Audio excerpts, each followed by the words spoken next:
222 കോടി രൂപ ചെലവിൽ പണി പൂർത്തീകരിച്ച കൊയിലാണ്ടി എടവണ്ണ സംസ്ഥാന പാതയിൽ പലയിടങ്ങളിലും നിർമ്മാണ തകരാർ. 1 വർഷം പൂർത്തിയാക്കുന്നതിന് മുന്നേ റോഡിന്റെ പ്രതലം താഴ്ന്നു. ഇതോടെ ഇരുചക്ര വാഹനങ്ങൾ ഉൾപ്പെടെ അപകടത്തിൽപ്പെടുന്നത് പതിവായി.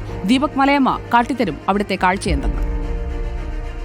കൊയിലാണ്ടി എടവണ്ണ സംസ്ഥാന പാതയിലാണ് നിൽക്കുന്നത്. ഇവിടെ റോഡിൻ്റെ ഒരു അപാകതയുമായി ബന്ധപ്പെട്ട വാർത്ത കൈകാര്യം ചെയ്യുന്നതിൻ്റെ ഭാഗമായി നമ്മൾ എത്തുമ്പോൾ കൃത്യമായി ക്യാമറ കണ്ണിലൂടെ ഒരു പക്ഷേ പ്രേക്ഷകരിലേക്ക് അത് എത്രത്തോളം എത്തിക്കാൻ കഴിയുന്നുണ്ട് എന്നുള്ളത് വ്യക്തതയില്ല. കാരണം ഈ റോഡ് 222 കോടി രൂപ ചെലവഴിച്ച് നിർമ്മിച്ചതാണ്.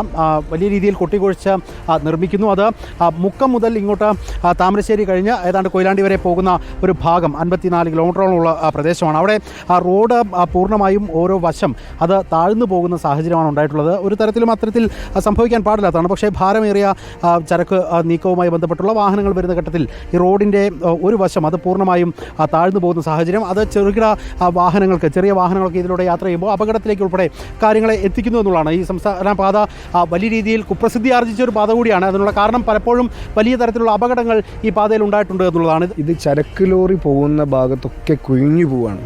അപ്പോൾ അത് വലിയ അപകട സാധ്യത, 54 കിലോമീറ്ററോളം അപകട സാധ്യതയാണ്. ഇത് ഇവർ കരാറുകാർ ചെയ്തതെന്ന് വെച്ചാൽ ഒരു പുറമോടി ഒന്ന് പുറത്ത് വൃത്തിയാക്കി പോകുന്നൊരു സ്ഥിതിയാണ് ഇവർ ചെയ്തിട്ടുള്ളത്. ഞാനിപ്പോൾ കുറച്ച് വെള്ളം ഞാനിവിടെ കരുതി വെച്ചിട്ടുണ്ട്. അതുകൂടി ഒന്ന് ഒഴിച്ചു നോക്കിയാൽ നമുക്ക് മനസ്സിലാവും. കാരണം ക്യാമറയിലെ ആ ദൃശ്യങ്ങൾ അത്ര കണ്ട് വ്യക്തമാകില്ല എന്നുള്ളത് കൊണ്ട് കൂടിയാണ്. ഇത് നമുക്ക് മനസ്സിലാക്കാം. ഈ റോഡിലേക്ക് വെള്ളം നമ്മൾ ഒഴിച്ചിടുകയാണെങ്കിൽ ഇത് പൂർണ്ണമായും പോകേണ്ടത് സ്വാഭാവികമായും ഈ റോഡിൻ്റെ ഈ വശത്തേക്ക് ഇത് വരേണ്ട കാണാം. ആ വെള്ളം ഒഴുകി പോകുന്നല്ലേ, അല്ലെങ്കിൽ ഡ്രെയിനേജിന് സമാനമായ രീതിയിൽ ആ റോഡിലെ വെള്ളം ഒഴുകി പോകുന്നത്. ഇത് നേരെ തിരിച്ച് ഈ റോഡിൽ മഴവെള്ളം വീഴുകയാണെങ്കിലൊക്കെ ഇത് ഈ ഓരത്തേക്ക് മാറി സ്വാഭാവികമായും ആ ഡ്രെയിനേജിലൂടെ പുറത്തേക്ക് പോകേണ്ടതാണ്. പക്ഷേ അത് സംഭവിക്കുന്നില്ല എന്നുള്ളതാണ്. ഈ വെള്ളത്തിൻ്റെ ഒരു തോത് കണ്ടാൽ നമുക്ക് മനസ്സിലാകും. ഈ റോഡിൻ്റെ ടാറിങ്ങിൽ വന്ന എന്തോ ഒരു അപാകത ഉണ്ട്.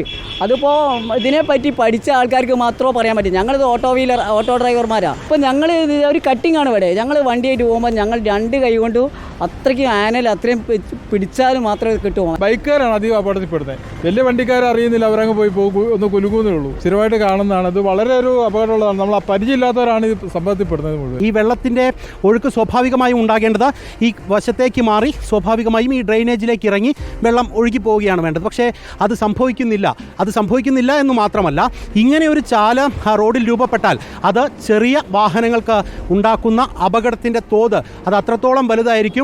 ഇനിയെങ്കിലും അത് ആ അപകടത്തിൻ്റെ തോത് കുറയ്ക്കണമെന്നുണ്ടെങ്കിൽ കോടികൾ മുടക്കി തയ്യാറാക്കിയ ഈ പദ്ധതി ശ്രീധന്യ എന്ന് പറയുന്ന കൺസ്ട്രക്ഷൻ കമ്പനിയുടെ നേതൃത്വത്തിലാണ് ഇതിൻ്റെ നടപടികൾ പൂർത്തിയാക്കിയിട്ടുള്ളത്. സ്വാഭാവികമായും അടിയന്തര ഇടപെടൽ പൊതുമരാമത്ത് വകുപ്പിൻ്റെ ഭാഗത്ത് നിന്ന് ഇതുമായി ബന്ധപ്പെട്ടുകൊണ്ട് പ്രവർത്തിച്ച എഞ്ചിനീയർമാരുടെ ഭാഗത്ത് നിന്ന് ഉണ്ടാകേണ്ടതാണ്.